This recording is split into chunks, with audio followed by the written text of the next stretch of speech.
There we go. Fantastic. So we'll be recording this session today. Sorry, it's really quite dark. This is very unprofessional. I'm just going to open my blind a little bit so that you can see all the wonderful plants I've got to show you today. It's a bit better. Like a jungle in there.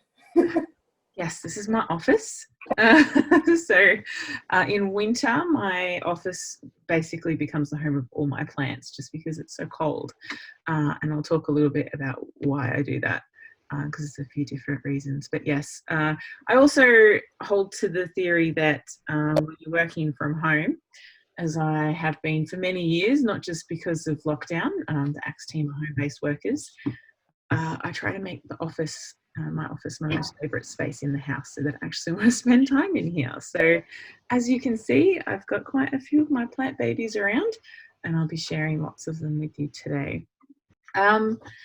So first of all, I should introduce myself because lots of new people on the call. My name's Rhiannon Boyd. So I'm the General Manager of ACTS. So hopefully you may have heard of ACTS or seen ACTS in relation to the Green Impact Program. We're actually the organisation that supports delivery of green impact across Australia and New Zealand.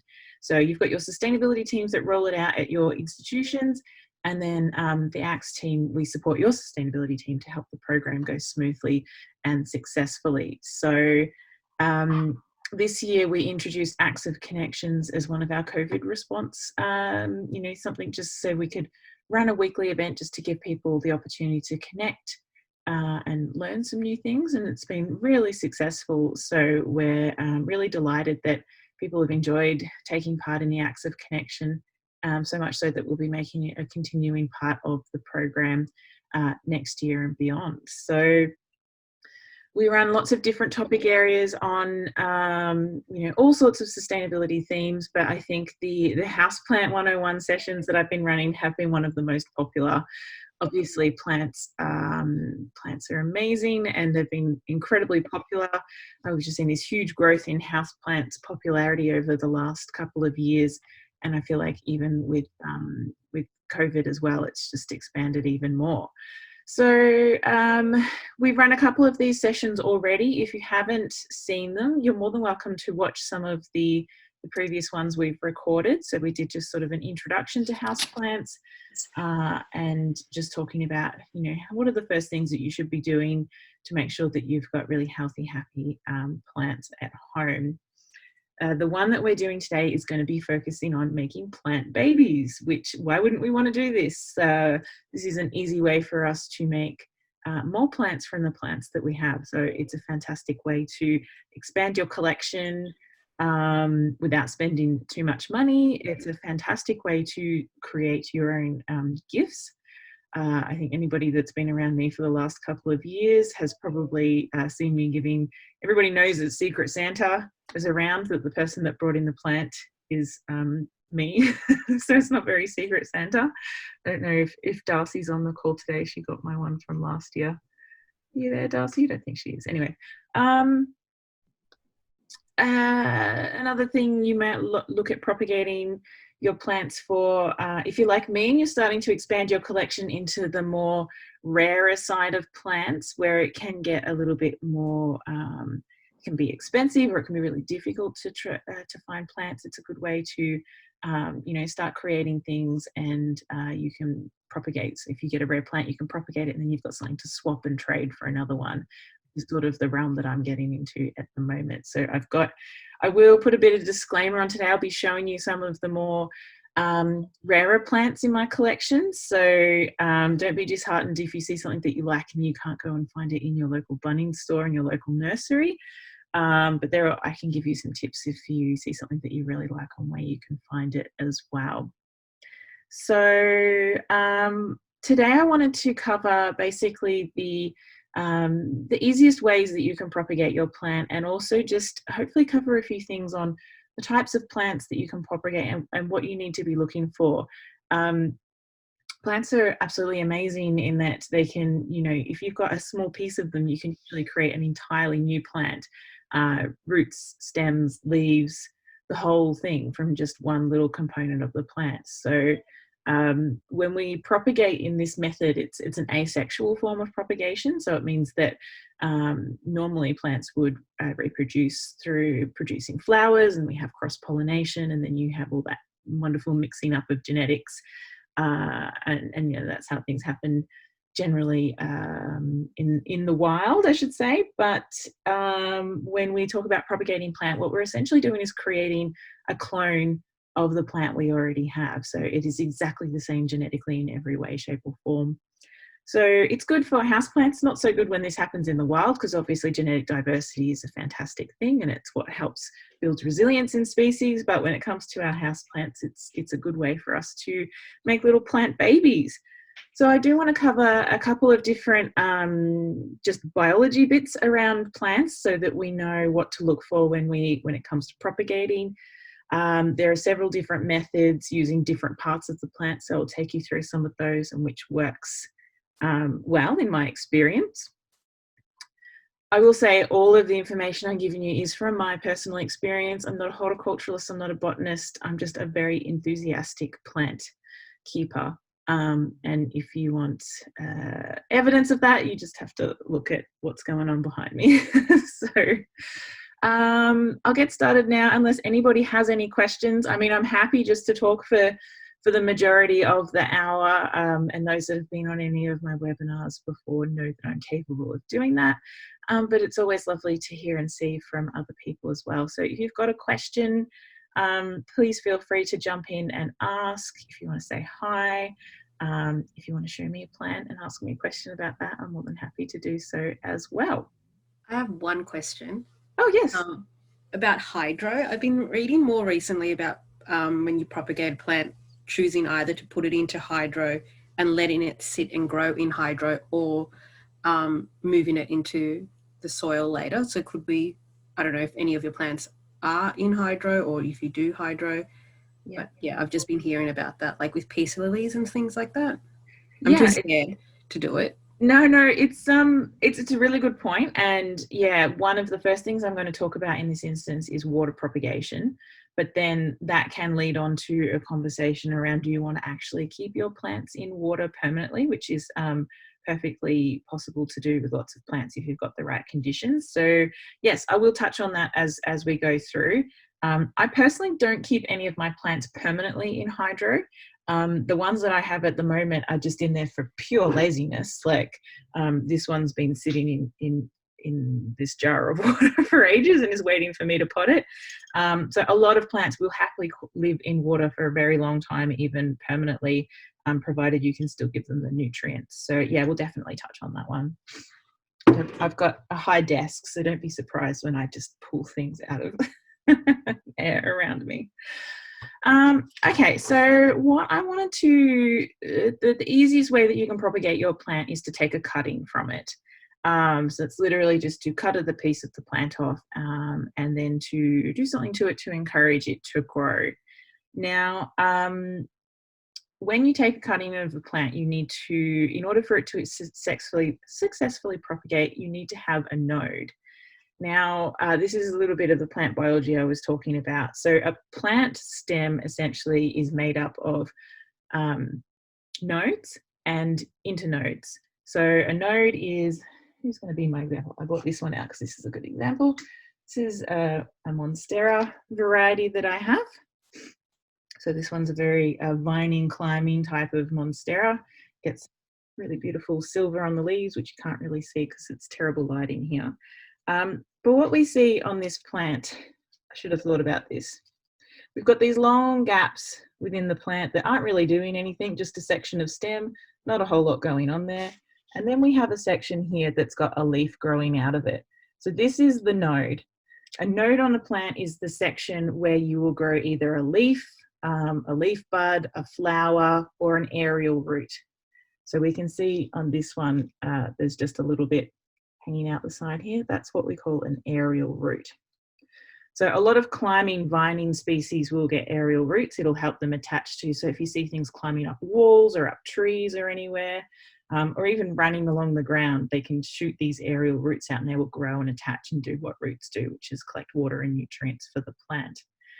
So that can only come from a node. you can't grow anything from an internodal space. So I've chosen this one because it's got a really nice big gap between the two leaf nodes that we see here. So if I was going to take a cutting of this plant, what I would want to do is make sure I had a section that had a node with it. In a lot of plants, if you have a section of stem or even just an entire leaf, you won't be able to reproduce an entire plant just from that section. I see this a lot of times. People might get hold of a lovely big Monstera leaf, you know, the big Monsteras that are hugely popular at the moment. I didn't bring mine into the office. It didn't live here. It doesn't live here. Big fenestrated leaves, and often people will take a cutting of one of those and think they can propagate it. But unless you have the node at the bottom of that, oh, I've got a baby one here. What am I talking about? Let me bring one out. So this is actually, I took some cuttings from my big Monstera plant because it had some juvenile leaves that I wasn't really too loving the look of. So I cut them off, and rather than throw them in the bin, I've propagated them. So this is a juvenile Monstera leaf. It doesn't have its fenestrations in it yet, but eventually one day it will. So if I had just cut this here, and then I had this big bit of stem and a leaf, and I put that in water or soil to try and propagate it, it wouldn't work. You might actually get a leaf like this to grow roots from the bottom of the stem, but it would never develop another plant. It would never develop another stem. You do need that node section. So you can see here, I've cut the section of the plant out that includes the node. And from that, when we propagate it, it will grow roots. So that's a really important thing for many plants. And I'm not saying that you can't propagate some from leaves, and there are definitely some that you can use leaves and roots and things like that. But the most common form is to get a node cutting and use that. So what do you do when you've got your cutting? The easiest method, I think, for propagating from a node, which is usually has one leaf attached to it, is simply to put it in water. I've got a couple of examples. So my windowsills across my entire house are filled with jars and bottles and glasses and things that I have around the house with a bit of water and leaves, just leaves sitting in them doing their thing. Now I have to say, as a disclaimer at the moment, we're just at the end of winter. Propagating during winter is generally not a good idea. I'm going to show you some cuttings that I've had sitting in water all winter on windowsills, getting a decent amount of sunlight, and they've had almost no growth in them. So it's really not a good time, but we are now moving into spring, and this is the best time to start thinking about doing all the things that you need to do with your plants. We need to start feeding them again, start taking cuttings for propagation, start thinking about planting for spring and summer. So it's definitely time to start getting active with your plants. But when let me just bring this one out. So this is another variety of the one I showed you before, but this is a bigger variety of that species. This is the Monstera El Salvador, and it gets these, sorry, light, this silver on leaves, and they're really beautiful. So we can see here on this cutting that I've got a node.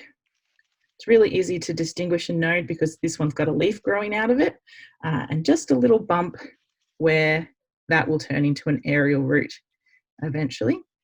Now this cutting actually has a second node on it. You can see it's just got a tiny little aerial root popping out of it. And what we've got, I actually bought this one online and it came with a damaged leaf, so I'll cut that off, but it's got a brand new leaf popping out of it soon. So if I really wanted to, I could cut this one here and pop that in water and start propagating 2 plants from this cutting, but I've decided to leave it just as one. Ideally, having a more than one node is good, just because you can get root rot. They call it just rot, even if it's in a stem. So one of the dangers of propagating in water is they are a little bit susceptible to rotting, and it means that they'll turn really black and squishy and gross, and that can travel up the whole length of the stem.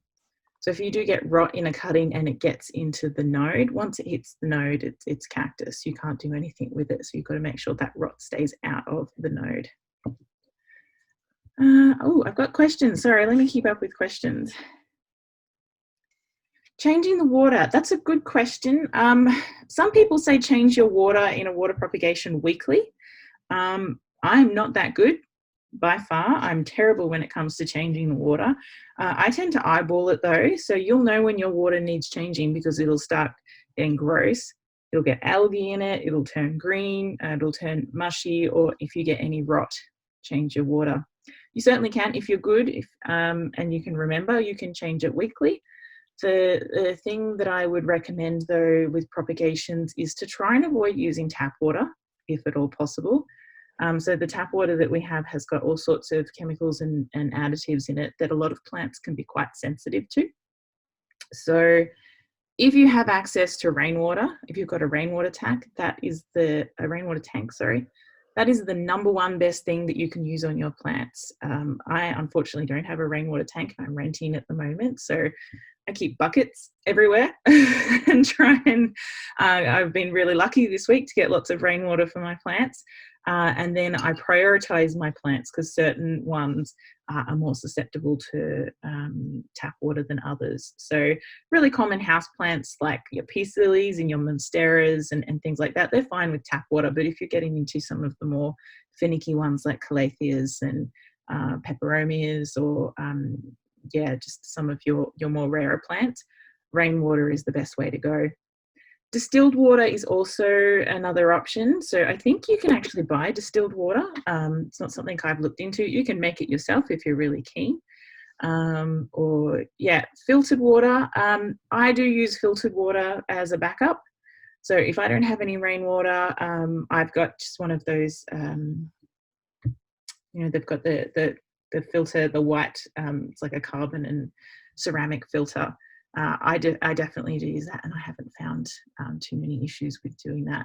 So rainwater is number one, distilled water second, filtered water, fantastic, and then tap water. I'm going to say water your plants. Don't starve them of water if you don't have access to any of the other ones, but there's certainly a hierarchy there of what's best. So with propagation, so there's a question around fertilizer or something similar. Some people will use rooting hormones when you take cuttings and put them into water like this.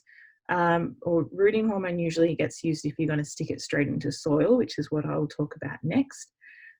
If you want to put something in your water, I would recommend just a drop of sea salt. So I have some here.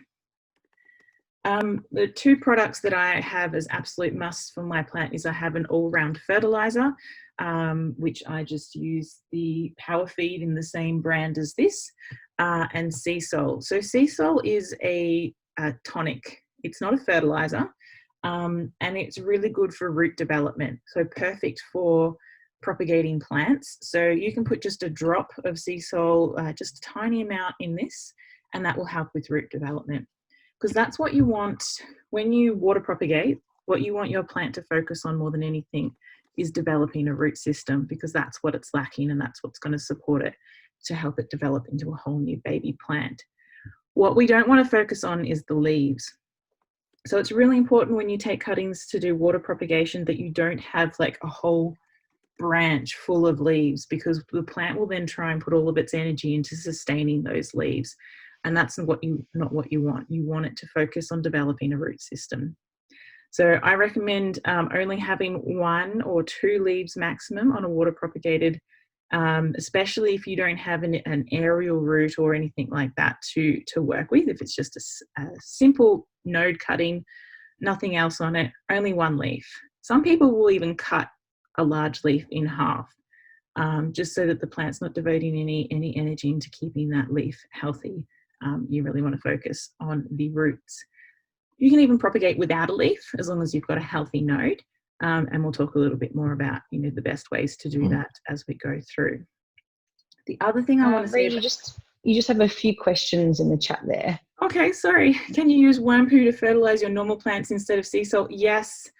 Wormwee and Wampu is like the most amazing thing in the world, and if you've got it, then please do use it. The rule with Wormwee is water weekly. So if you do have access to Wormwee from your compost or anything like that, then you can make a really diluted solution from that, and it's just the most amazing things. Plants love it. Worm casting can also be used in a soil mix if you're mixing up your own soil compositions. So yes, definitely. I don't have a worm. I've got compost. I don't have a worm farm. It's actually my job for this spring is to get one going. I'm missing out purely for my plants. So if you've got that, yes. What else? Please, the other thing is, apart from sea salt, I use this as my fertilizer. So this is Power Feed. What is it? Yates? No. Power Feed, that's just the brand. So this is a pretty balanced fertilizer, liquid fertilizer. It's fish-based. It absolutely stinks. So if you're going to use it on your indoor plants, just be aware that while you're using it, it does have an odor, but it fades pretty quickly and I don't notice it. So this has got the balanced ratio of the three main components of a plant fertilizer, which is potassium, phosphorus, and nitrogen. So they're the components that make up most of the plant fertilizers that you need. So even though plants mostly need sunlight and water to grow, they do need a bit of a helping hand, especially when you're growing them in an indoor environment because they've got no other way of getting those nutrients. There are all sorts of different sort of makeups of fertilizers. You can get ones that have different ratios of those three components. It's really getting into the nitty-gritty when you start understanding what individual plants prefer in terms of their nutrient needs, and when you get into more of the finicky or rarer ones. But this is an all-round good one. I use this on all my plants. The one thing I do say though is I use half the recommended dosage on the back. So it gives you a dilution value of product to water ratio to use. I use half because I would rather fertilize more regularly than risk burning or damaging any of my plants. So I also alternate when I'm in feeding. So I don't do this at all in winter, but now that we're heading into spring and summer and the growing months, I will start, all my watering schedules will either include a sea salt dose, and then I'll alternate that with a fertilizing dose. So between the two of these, you're giving good plant root health with the sea salt and good overall development with the fertilizer. Dilute worm juice. I think I would not be using undiluted worm juice. No, it's quite strong. I think the ratio is at least 1 part wormwee to 10 parts water. So a fairly weak dilution there. Now, let me just checking another question. When you say change the water, just throw the old water or refill. Yeah, I just tip it out. Like the plants are pretty hardy, you know, they can survive a good amount of time being out of the water. So you can just empty the water out, put some fresh stuff in there, and they'll be totally fine. This is one of my new babies that I've just procured recently. It doesn't look like much, but it's a very rare plant. It's actually called Cebu Blue, and it's not showing up at all, but it's got a very beautiful blue tinge to it. So I'm very excited to have this guy. It's been sitting in water for a couple of weeks, just starting to get some brand new, see those white roots, they're the new root growth on it that I've had. And if you can see, what we've got is a new growth point coming out of that node. So that will eventually become a new leaf. And that's the whole point of the node. Without that, you won't get a new leaf, you won't get a new plant. You might get roots, but it won't go any further than that. The other thing I just want to touch on with water propagation before I spend all my time talking on it is that you can really have some fun with it. There are some beautiful, we can do this without tipping it all over, beautiful propagation stations that you can pick up now that just become a bit of a living decorative feature in your home. So if you're into plants and you want more and you want to make it look great, then I really recommend looking at what you can get on the internet. There are some beautiful things at the moment. But I will send a word of caution. I learnt this the hard way. Really look at the vessel shape when you're looking at propagation stations. I bought this one because it looked great and I really liked it. But it's not very functional because it's got this big round bulbous bit at the bottom, which is great. But then you've got to get all of your plant matter through a very skinny neck. So when your plant actually does begin to develop and grow roots, it can be really hard to get it out again. And you can sort of pull it through, but my recommendation is to go with something that's got a really wide opening at the top so you can remove your plant when the time is right without damaging it. So this is an example of some Snow Queen cuttings that I took. Is that what she's called? I've forgotten. This is one of the varieties of what we call, like, they're generally called Pothos, but they're not actually a Pothos. I took these at the end of the growing season last year, so just when the weather started to turn cold, and they've basically been dormant through the whole winter. And only in the last couple of weeks have I finally started to get some very basic root growth. I'll just pop these out so I can. So this one's finally started to put some roots out, and you can see there it's got a nice little growth point where a new leaf is coming. So this is just a good example of why trying things in winter is not ideal unless you're going to go and buy a heat mat or something like that, so you've got an extra source. That is, of course, unless you live in somewhere like Queensland or, you know, somewhere beautiful where it's warm all year round. If you're in colder states or New Zealand, we don't get a lot of action in this over the winter period. This is another one that I also took at the same time. So this is a Philodendron micin, so one of the velvety heartleaf species, which is absolutely beautiful. Now, when I took this cutting, I can't really get this one out.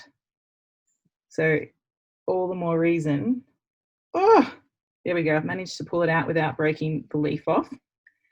You can see this leaf's turned that red color because it's actually dying off, and that's fine. I don't really care about this leaf. What I'm worried about is the roots. So this leaf had a couple of aerial roots on it when I first cut it. So they're the darker ones you see here. And then these white ones are the new roots that have developed in water. So this plant, I would say, has got enough of a root system on it now that I could transfer it to some soil. I'd be happy to put this in soil now. You want to keep them in water until they have a fairly decent root system. So these ones that I showed, not ready yet. They definitely need to stay in water for a while longer. This one could be transferred to soil if I wanted to do that. Could keep it in hydro if I wanted to. And then the other one I showed you earlier, this could have gone into soil months ago. This is just pure laziness on my behalf. But yeah, that's a really extensive root system and happily ready to transfer into soil and start growing as a normal houseplant. Whew. Let me just check the questions. Have you heard native plants don't like wormweed? Is that true? I don't know on that one. I don't have a lot of natives in my collection, actually. So I put all my natives outside where it's survival of the fittest. They go in the ground, and if they don't survive, then they don't survive. So I can do a bit of research and get back to you on that one because I'm just not exactly sure. Sorry about that. Okay, so we've talked quite a lot about stem cuttings and water propagation, which is the easiest way for you to sort of start propagating your plants. The other thing I wanted to talk about was leaf cuttings. So you can propagate some plants just from the leaf, but this is where you might need to do a little bit of research to find out if it's going to be viable for the particular plant that you are wanting to grow. Depending on the type of plant, it will really depend on whether they are capable of producing another plant from just a leaf cutting. But one of the varieties that I really love and I collect quite a lot, and bonus points to anybody in the chat if you can say which plant group I'm about to start taking with, because I rave about them every time. See if anybody can remember. Kipper. No. Kipper's the plant group. Peroni, you're close with Peroni. Got the P right. here. So one of my favorite plant groups is the Peperomias. I absolutely love them. They're just beautiful. And just, yeah, here's an example of one of them that I have. This is the Emerald Ripple Peperomia.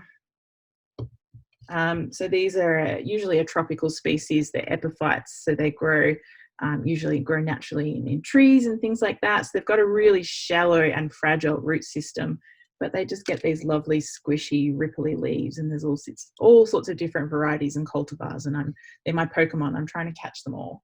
So these are a really good example of a plant that you can easily propagate from just the leaves. So this is the third one that I have in my little propagation station here. I actually have two different types of Peperomia leaves in here. So I kept the little bit of the stem or the petiole and just stuck them in water. And you can see they have developed a really extensive root system. But you can just see how small and fragile the roots are in these plants. They won't ever get much stronger than that. So very fragile. When you propagate a plant from a leaf cutting, what happens is, unlike when you do it from a node where it will develop roots and a new growth point and stick out a new leaf, what happens when you propagate from a leaf cutting is it will tend to grow an entire baby plant from the base of the leaf, which is, I don't know, I'll see if I can pull it out, but I'll hold really closely. If you can see in there, what we've actually got is a whole bunch of little baby plants, tiny little baby plants, growing from these two leaves. So these two would be ready to transfer to soil, but they are incredibly fragile. And if I can, oh, here we go, pull them out. Now, what I did silly was put two different types of leaves in here. So I've got two different Peperomia plants, and they're so intertwined in their root system that I'm going to have to damage them to pull them apart. But you can see there, I've got like the green one, which is the Emerald Ripple, and then I've got another tiny little leaves here, which is the other one, and that's the Peperomia Metallica that I've got in there as well. So when you transfer these ones to soil, I would just need to very gently separate the root systems from the two and put them into a soil mix. The most important thing to remember when you're transferring from water to soil is for the first couple of weeks, you really need to keep that soil moist, much more watering than you would normally, because it's going through a transition period. Those plants have been living in water. So even though they will adapt to soil, they need that period of really high moisture content until they can sort of harden off and strengthen up. Where do you get the nice jars from? I bought these from Instagram. It showed up on my Instagram feed and I bought them. I wouldn't recommend them particularly. As I said, the really small opening is quite difficult, even though they look great. You could use them just for flowers though. This is another Peperomia that I want to show you. So you can, like I said, you can stick the whole leaf in there with a bit of the stem, and it will develop a whole plant in water. With leaf cuttings though, it's sometimes easier just to put them straight into soil. So this is one I did late last year.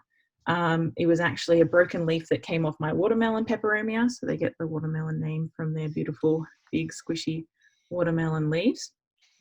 What I did was I cut the leaf in half and I put two halves of those leaves and I stuck them in just a little bit of soil, and I kept that soil really moist. And now I have a whole little baby plant, which now that we're in the growing season, I should start to see some pretty serious development on. So leaf propagation is probably just as easy to go straight into soil, or the other medium, which I'm going to talk about next, which is Sphagnum Moss. Should you take the flowers that grow on your cuttings? It really depends on what you want your plant. If you're still wanting your plant to develop its growth root system, then yes, you can pinch the flowers off. They don't really need them. Some plants, depending on what you want it to do, I recommend taking a flower off most of the time. I'm trying my hand on a few carnivorous plants at the moment, so I'm learning a lot with those. They're very, very fussy. But yeah, they're an example of one where I take the flowers off because I don't want them to put any energy into flowering or reproducing. I want them to produce traps. Okay. A particular type of soil. So I do talk about soil in one of my earlier videos. I do make my own mix because I find that most of the ones that you buy, just the pre-made stuff in the bags is really quite, it compacts down really quickly, and it's just what most plants want is a lot of aeration and drainage in them. So I make my own mix. You can refer back to the old video to get the whole detail on it, but my number one thing, if you're going to add just one thing to a sort of a premium potting mix, is perlite. So I did have a bag of perlite here. Oh, here we go. This is perlite. You can pick it up from any nursery or Bunnings thing, and it's just a natural, basically just like white pop rocks. That's what it looks like, and it will break down into just a fine dust. This is really great to adding into your soil just to give it more aeration and drainage, because most plants like to be dry out in between waterings. Most, not all of them, but like have a really good thorough watering when you give it to them. Okie dokie. All right, so a lot of the ones that I've shown you already, you could, instead of going through the water propagation method, you could just stick it into soil. So it's perfectly reasonable for some of the more hardy species for you to take your cutting and just stick it straight into a pot of soil. Again, if you're going to do it this way, you need to keep it really moist, and I would water that cutting in the soil more frequently than you would your established houseplants, because it doesn't have, you know, the root system that it needs to maintain its health. So this is one that I did exactly that from last year. I took a one leaf cutting and I popped it in this thing of soil, and this is where we're at now.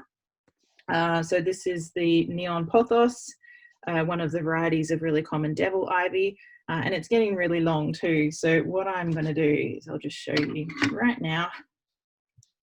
I've got some clean shears that I use. So anytime you're going to cut your plants, really make sure they're sterile or clean.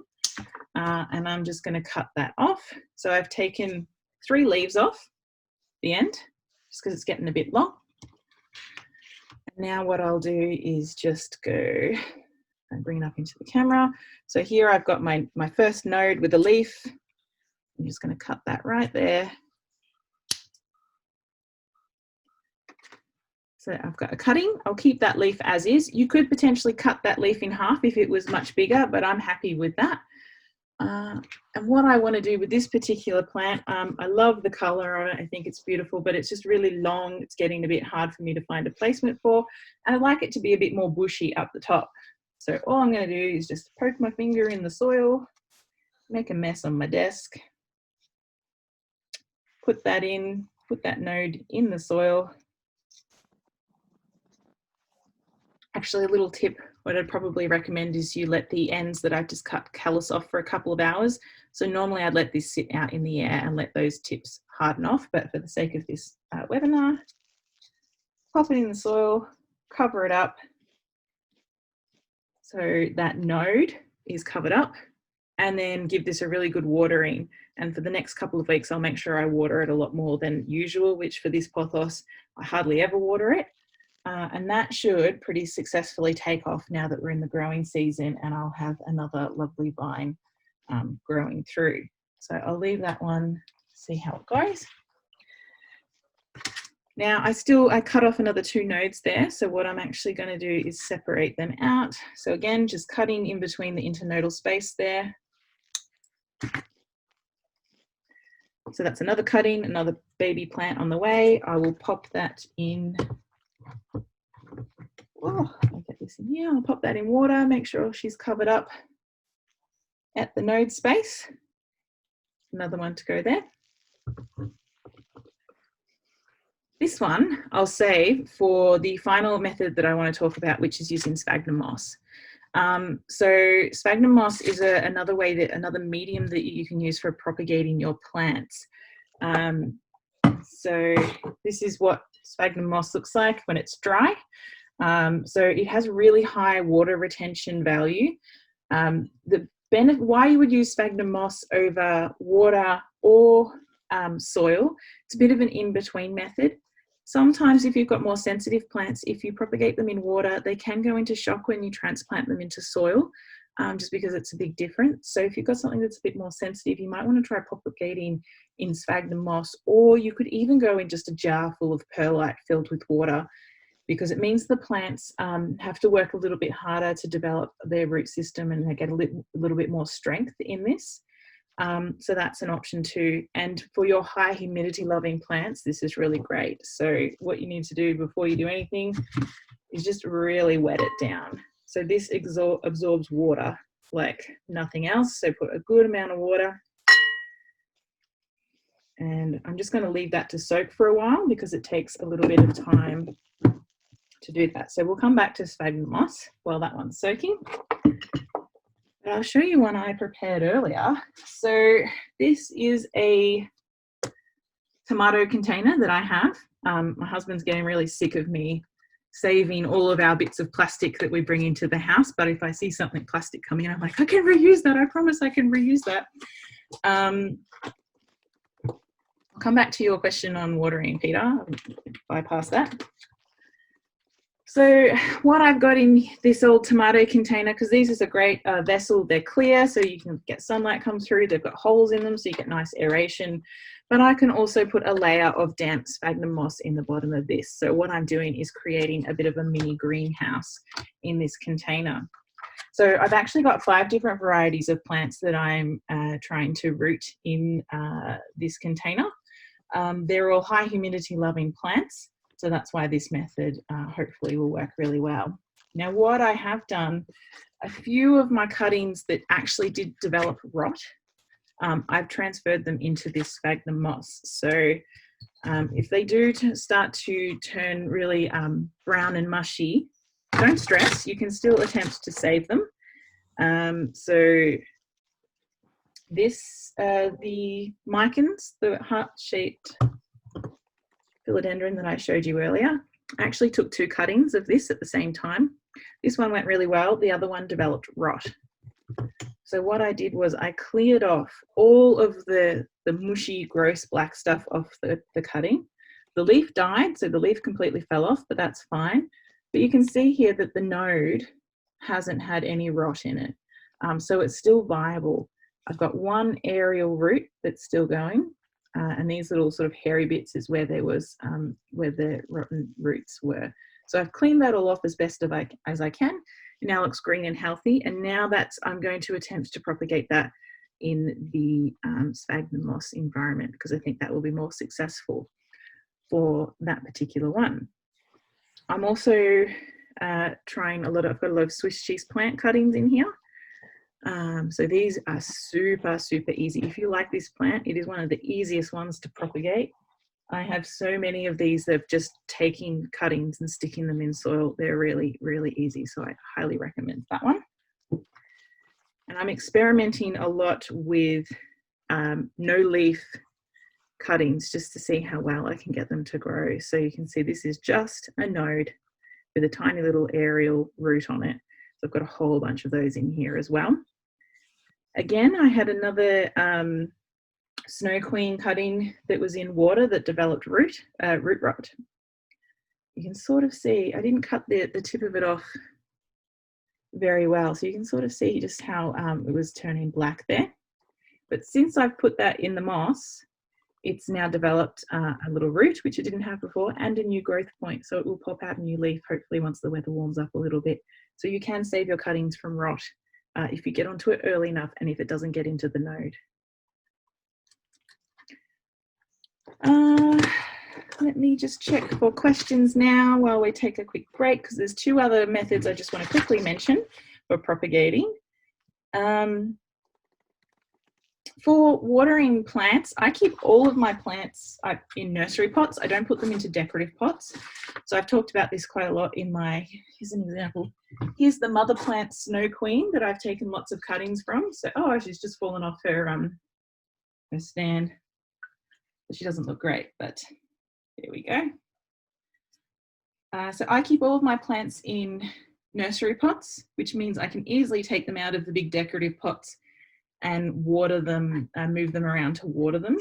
Because I have so many plants now, what I actually do is I've got a big tub that I carry around the house and a draining rack that I put on top of it. So I water my plants from that. I can reuse the same water over and over again, let them drain for a few minutes and then put them back into their decorative pots. And then I don't have any worries with leaking water anywhere in the house, or also just making sure that you get pots that do have the tray underneath to collect them. Yeah, draining rack. I've got it. It's on the floor behind me. I don't know if I can even, if you can see, but that's sort of you can see my watering setup. I've got my bucket and I've got a couple of draining racks and the big plastic tub that I move everything around. When you have as many plants as I have, watering and feeding becomes a chore. So trying to make methods as best as I can. One tip I'll also give when you water your plants is after you've watered them, make sure you tip them on a 45-degree angle just to make sure that they're properly drained. You can have a plant that doesn't look like it's dripping any water whatsoever. And then once you tip it, you'll be amazed at how much water comes out. So I really highly recommend doing that because plants don't like to retain a lot of water around their roots. That's when you can get things like root rots. So hot tip for you there. Okay, a little bit of time left. I want to talk about two other methods of propagating. Probably another super easy one is division. And this simply is when plants either grow pups, so they grow little baby ones that you can just simply remove and plant up, or they expand so much that you just need to divide them in order to keep them happy and healthy. So I have a peace lily here to show you. This peace lily needs to be divided.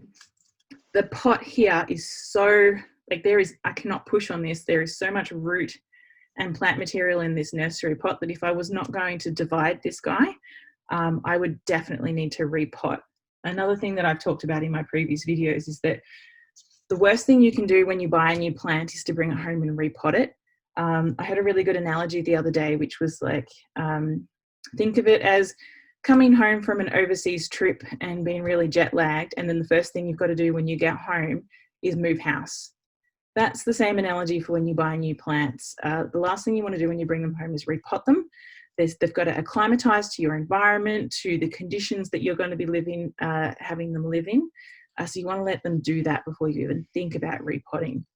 And even then, the only reason you need to repot a plant is if it's like this, it has outgrown its current container, and for the health of the plant, it needs to grow. This one needs to be watered all the time because it's basically just a giant root ball in here. There's no water retention whatsoever. Now, I'm not going to do this on camera because it's just going to be way too messy, but I just wanted to show you how many, there's about 10 plants in here now. So they've all clumped together because this is the clumpy nature of peace lilies. But what I could very easily do is remove this from the nursery pot and just separate these plants into their component parts. Or you may just want to pull off a couple and then repot them up straight into soil. So division is a really easy way of propagating plants. We do this a lot with vegetables and things like that, but you can do it with your houseplants as well. Sometimes they grow babies that look a lot more like babies. So this is my Pelia plant, which is flowering at the moment. I'm very happy. Can't even get it in camera. But you can see if I pull these leaves apart, she's got all these little pups growing in underneath. There's about 5 different baby plants. So again, you would just need to, with this one, you would need to cut them from the mother plant. So just sort of dig down as close as you could into the soil level, and with a clean, sharp knife, cut them from the mother plant. And then very easily pop those babies in their own soil mix, and they would grow very happily. I quite like having them with the mother plant in this scenario, but I'm also terrified of trying to remove them because the stem on this is just so fragile that I'm just really worried that I'm going to snap it and break it. So I'm just kind of leaving it. But another really good example of propagating through pups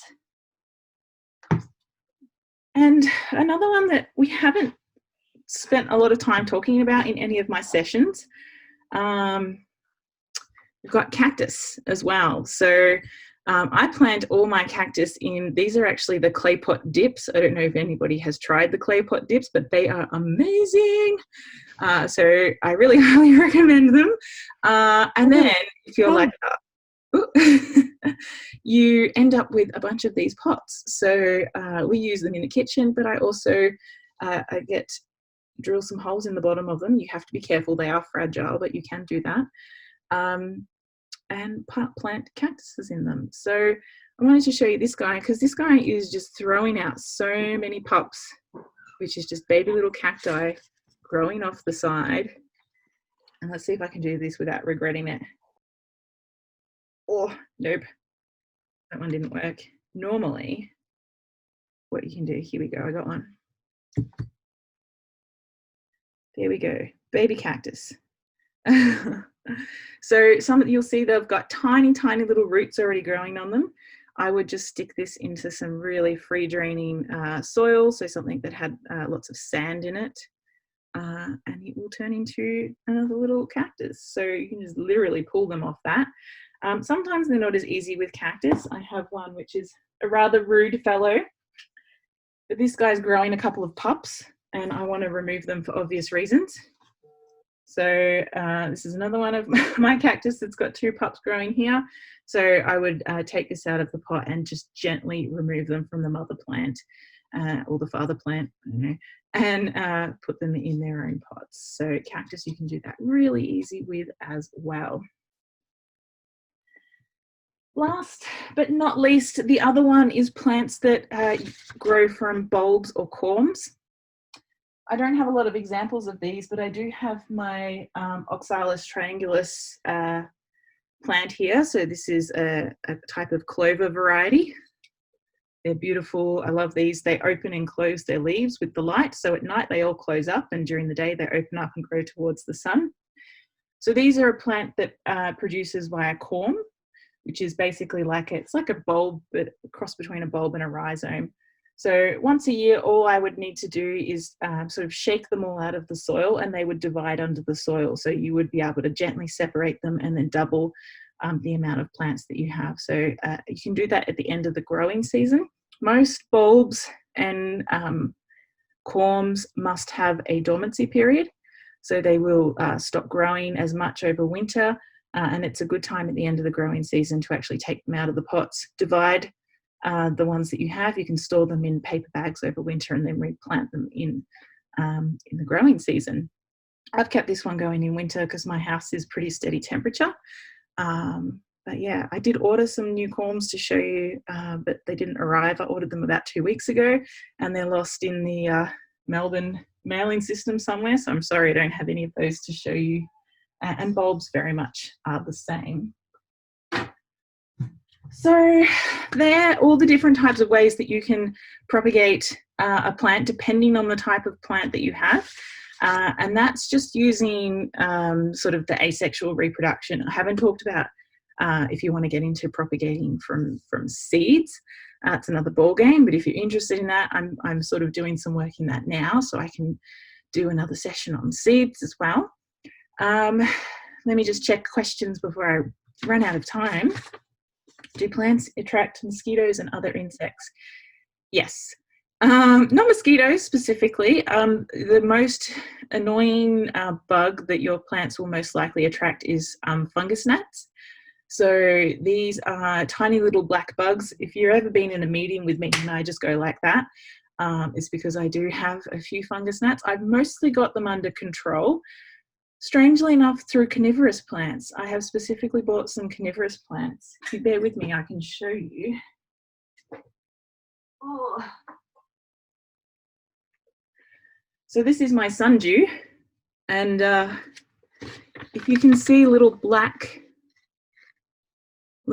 dots in there, that's because he's doing his job and catching, oh, there's some in there, catching some of the fungus gnats that I have floating around in my office, so you can treat them naturally.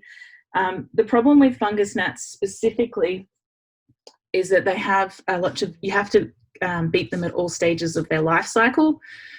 So they usually come into your house through the soil. So if you buy a bag of premium potting mix from Bunnings, I guarantee you it's full of fungus gnats. So you can be preemptive and you can keep that soil out in the sun for a couple of weeks before you use it and really kill off any life that might be in there. If you use it straight away, then once those, they'll turn into larvae and then they'll hatch into little flying bugs, and then the cycle starts again. So there's all sorts of different tricks that you can do to beat fungus gnats. I've got little sticky traps just around in places. I've got my carnivorous plants around. You can treat them with neem oil as well, which I haven't used a lot of, or I've also heard that putting cinnamon as a top layer on soil helps. And also bottom watering your plant. So instead of watering from the top of your plant, putting your plant in a container of water and letting it pull the water up. Because fungus gnats tend to live in the top inch of the soil. So when you water from the bottom, it doesn't get a lot of moisture in that top layer, and that can help break their life cycle as well. So they're the most annoying bug that comes with your plants. There are other pests that are specifically plant pests, but that's probably a much bigger topic than I've got a lot of time to delve into now. So if you put it in the chat, I can maybe follow up with you later.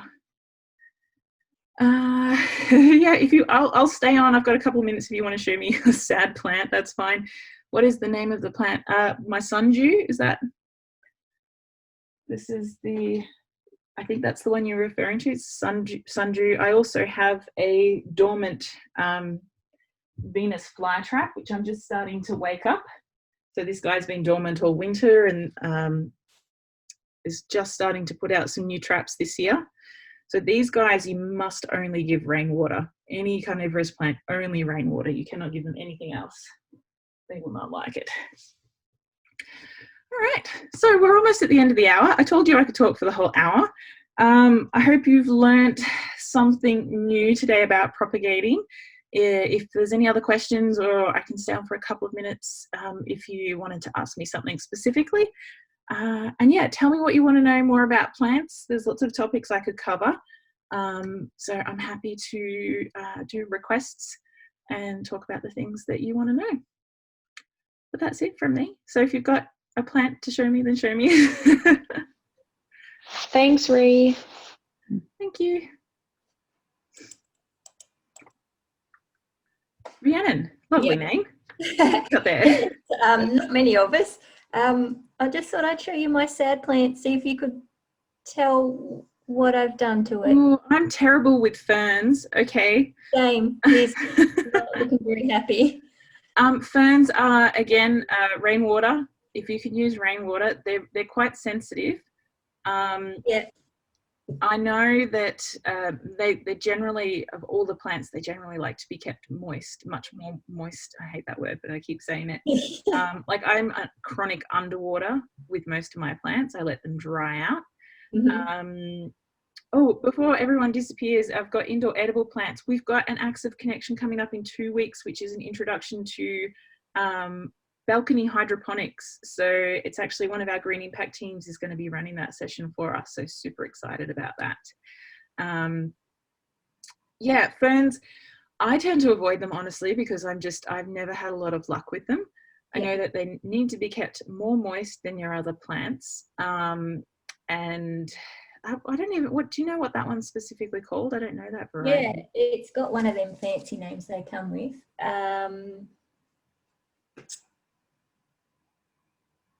It's probably backwards. That's not helpful. No, I'm just not familiar with that one specifically. Baltium, and its real name is holy fern. I would just top tips, no direct sunlight. So if it's on a window where it's getting direct sunlight, move it. If it's touching a cold window, then that can also not be good for them. And if you want to try and rehab it, put it in your bathroom.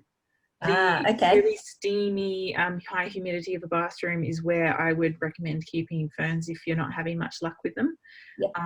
If not, like I've just bought a tassel fern because I'm a sucker for punishment. And I've got it below a pebble tray. So that's just a tray full of pebbles and water so that there's constant humidity underneath it. Okay. Yep. Thank you. Good tips. Let me know how you go. Thank you. No problem. And I didn't get to talk about hydroponics specifically, Natasha, but like I said, most plants, if you're going to keep plants in water permanently, like they will take it. Peace lilies is a really big trend at the moment to do this with them. You still do need to fertilize them though. So they still need nutrient addition as well as just the water. So a little bit of research into, it might just be like a drop of the liquid fertilizer in the water, you know, and then if you're changing the water frequently. So that's the main thing. They can do it. You need to make sure that the roots stay submerged and that you are still fertilizing it. Okay, good to know. Yeah, I've been seeing it. I think it's more of a trend more recently about the peace lily and the hydro and everything. And I was like, it looks pretty, but it also looks semi-ugly because like it's all the roots and stuff of it. Yeah, I'm not a fan. I'm interested in changing some of my plants to hydro just for like moving them into leca. So leca's like these brown clay balls that you can get. Okay. The leca thing floating around anywhere.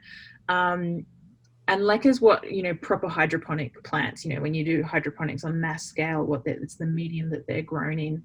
But anything that is in hydro, you still need to have a nutrient base for it. So that's the thing. They can't survive long term in just water. They might live a year or even longer, but if you want them to be healthy in the long run, then they need some nutrient addition. And that one that you cut in that you were showing us, it had a little leaf that was still like folding open. Like, is that still okay to? Yes. Oh, this one. Yeah. So that leaf was damaged sorry, in postage. The other one. The other one. The one that you planted in the soil, and then you separate. One was hydro, and then one was the green. This one. Yes, that's the one. Like I can see on the top, it has like a leaf that's about to grow. Is that still okay to cut? Because I have a marble queen that I want to propagate, but it's only got one like stem, like one line or whatever, and I get afraid to cut it because it's still growing, and obviously you need to cut it to propagate. There'll always be a growth tip, so there'll always be like one leaf that looks like this. So I would be totally happy with cutting this. Yeah. And it just means the original plant will just, the growth point will sort of come out a little bit to the side. But I have, my marble queen is hanging off the end there, and I've cut her numerous times, and I still have like the long main vine. So yeah, that's fine. The leaves may die off. It's not a big issue. As long as the node remains healthy, then it's fine. Okay, cool. Thank you. I appreciate it. Thanks very much. And thanks everybody for joining. I'm going to sign off now, and I look forward to seeing you all on the next one. Bye.